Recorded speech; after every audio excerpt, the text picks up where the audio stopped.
South ఇండియాలోని అతి తక్కువ ధరలకి రత్నాలనందించే ఏకైక సంస్థ 6JVR.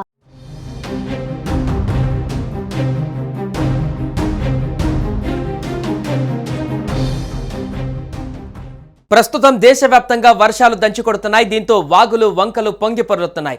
ఈ వర్షాల దాటికి పలు నగరాలలోని లోతట్టు ప్రాంతాలు జలమయమవుతున్నాయి. కానీ ఈ ప్రభావం మహారాష్ట్రలో కాస్త ఎక్కువగానే ఉందని చెప్పాలి. గత 4 రోజులుగా కురుస్తున్న భారీ వర్షాలకు ఒకరు కాదు ఇద్దరు కాదు ఏకంగా 16 మంది మృతి చెందడం తీవ్ర విషాదంగా మారింది.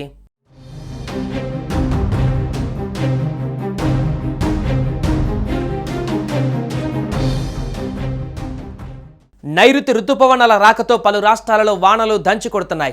కేరళ, తమిళనాడు, మహారాష్ట్రతో పాటు 2 తెలుగు రాష్ట్రాలను విస్తారంగా వర్షాలు కురుస్తున్నాయి. అయితే కేరళ తర్వాత నైరుతి రుతుపవనాలు సమయానికి ముందే మహారాష్ట్రకు చేరుకున్నాయి. దీంతో ఇటీవల మహారాష్ట్రలో కురిసిన భారీ వర్షాల కారణంగా పూణే సోలాపూర్ హైవే జలమయమైంది.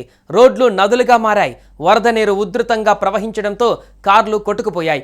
ఇందుకు సంబంధించిన వీడియోలు సామాజిక మాధ్యమాలలో వైరల్ అవుతున్నాయి.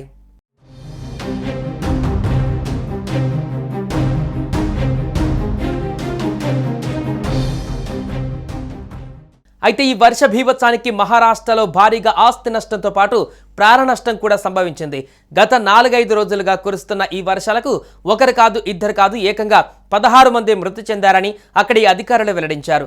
ఈ నేపథ్యంలోనే ప్రజలంతా అప్రమత్తంగా ఉండాలని, అత్యవసరమైతే తప్ప ఎవరు కూడా ఇళ్లలో నుంచి బయటకు రాకూడదని హెచ్చరించారు. రాబోయే మరికొన్ని రోజుల పాటు ముంబై, మహారాష్ట్రలోని కొన్ని ప్రాంతాలలో రుతుపవనాలు వ్యాపిస్తాయని ఐఎండీ తెలిపింది.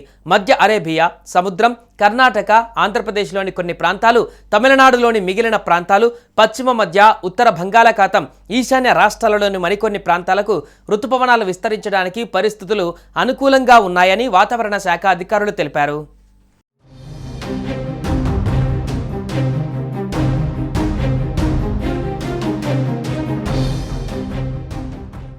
సుమన్ టీవీలో మీ పర్సనల్ అండ్ బిజినెస్ ప్రమోషన్స్ కోసం కింది నెంబర్కి కాంటాక్ట్ చేయండి.